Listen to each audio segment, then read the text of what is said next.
Long, long ago, in a time when wishes still shimmered with magic, lived a miller and his daughter.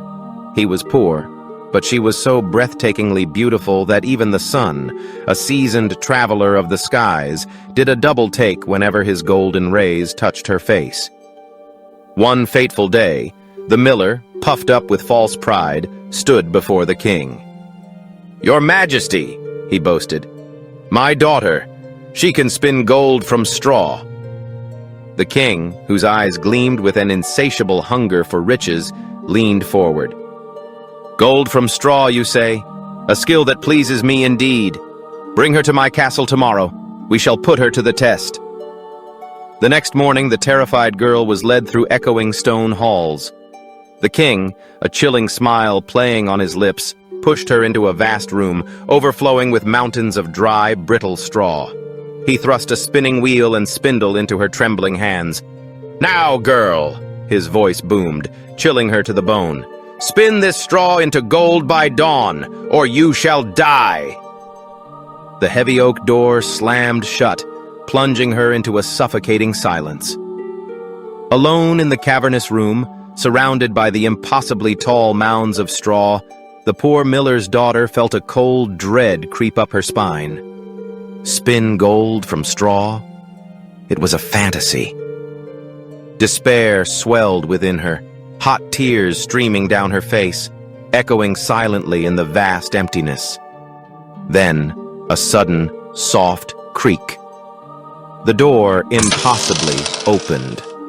A tiny, strange figure slipped in, no taller than her knee. His eyes glinted in the dim light. "Good evening, miller's daughter," a raspy voice whispered. "Why the tears?" The girl, startled but desperate, sobbed, "Oh, I have to spin gold from straw, and I don't know how." The little man's lips curled into a sly smile. "What will you give me if I spin it for you?" "My necklace!" she gasped, tearing it from her neck. He snatched the necklace. Then, with an unsettling whir, whir, whir, the spinning wheel sprang to life. 3 turns, and a bobbin was full of shimmering gold. Again, whir, whir, whir. Another bobbin filled with molten light. Hour after silent hour he spun, the eerie whirring the only sound in the suffocating darkness, until every last strand of straw had been transformed into pure, gleaming gold. As the first sliver of sunrise pierced the window, the king burst in. His eyes widened, greed replacing his sternness. He gasped, overjoyed at the impossible sight. But his avarice knew no bounds. Without a word, he dragged the miller's daughter to an even larger room, overflowing with even more straw. "Tonight," he declared, his voice hard as stone, "as you value your life, you must spin all of this. By dawn, or face the consequences." Again, the door clanged shut. The girl sank to the floor, hopeless. Her tears began to fall once more.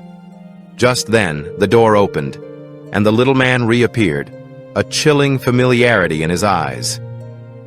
"What will you give me this time if I spin all this straw into gold?" "The ring from my finger," she whispered, her voice barely a breath. He snatched the ring, his tiny fingers surprisingly strong. Once more, the chilling whir, whir, whir filled the night, ceaseless, relentless. By morning, the massive room glittered, every single piece of straw now glistening gold. The king's joy was beyond measure. His greed, however, knew no end. He led the miller's daughter into a third, even vaster room, piled higher than ever with straw. "This, too," he commanded, his voice trembling with excitement, "must be spun in one night. Accomplish it, and you shall be my queen." He thought, a miller's daughter, yes, but richer than anyone in the world. Left utterly alone, despair choked her. She knew the little man would come. And he did, his shadow falling over her, his voice a low hiss. "What will you give me if I spin the straw for you this time?" I have nothing left, she cried, utterly broken.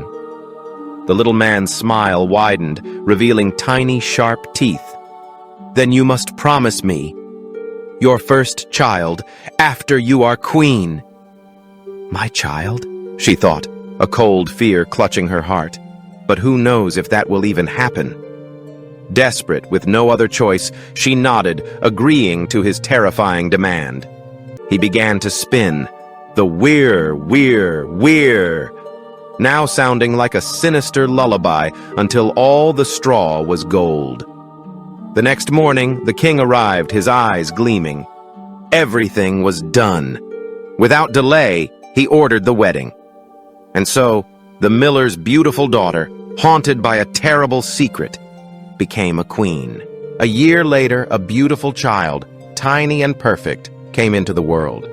The queen, overwhelmed with joy, had almost forgotten the little man. But one day, just as the sun streamed into her nursery, he appeared without a sound. Now, his voice, barely a whisper, sent a shiver down her spine. Give me what you promised. The queen's blood ran cold. Terror seized her. She offered him all the riches of the kingdom, gold, jewels, everything. Just leave my child. But the little man shook his head, his eyes glinting with a chilling desire. No, I want something living, not all the treasures of the world. The queen collapsed, sobbing, her pleas echoing through the silent room. The little man, surprisingly, seemed to feel a flicker of pity. Very well, he rasped. I will give you 3 days. If by the end of that time you can tell me my name, you may keep your child. The queen spent that entire night in a frenzy, racking her brain for every name she'd ever heard. She dispatched messengers across the land, desperate, ordering them to search every village, every corner, for any name they could find. The next day, the little man returned. Well, Mrs. Queen, what is my name? She rattled off names, one after another, starting with the most common, then the most unusual. Casper? Melchior? Balthazar? He just shook his head, a smug smile on his face. That is not my name. She listed everything her messengers had gathered, but after each one he simply said, That is not my name. On the second day, she sent her messengers to quiz every neighbor, every servant, asking for the strangest, most peculiar names. Perhaps you are called roast ribs, she offered, desperate, or sheepshanks, or spindleshanks. But he only replied, That is not my name. His eyes held a triumphant gleam. The third day, the final day. The messenger burst into her room, breathless. Your Majesty, I haven't found a single new name, but as I rode through the deepest woods, I came upon a high hill. Near it, a tiny, strange house.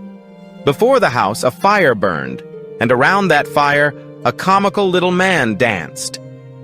He hopped on one leg and sang this rhyme, a strange, chilling tune. Today do I bake, tomorrow I brew. The day after that, the Queen's child comes in. And oh, I am glad that nobody knew that the name I am called is Rumpelstiltskin. The Queen's heart leaped. A name. A real name. A glimmer of hope, sharp and blinding, pierced through her terror. Soon after, the little man glided into her room, his smile a cruel smirk. Now, Mrs. Queen, he purred, what is my name? She played coy, a brave, terrifying gamble. Are you called Jack? No, he hissed, his eyes narrowing. Are you called Harry? She asked again, her heart pounding. No, he snarled, growing impatient. Then she took a deep breath, looked him dead in the eye, and delivered the final blow. Then perhaps your name is Rumpelstiltskin? The devil told you that! The devil told you that! The little man shrieked, his voice laced with pure, unadulterated fury. In a fit of rage, he stamped his right foot so hard it plunged into the ground, burying him up to his knee. And that was the terrifying end of him. Wasn't that a meaningful story? If you have any thoughts about the message or the situations in the story, feel free to share them in the comments. Don't forget to like and support the channel for more wonderful stories.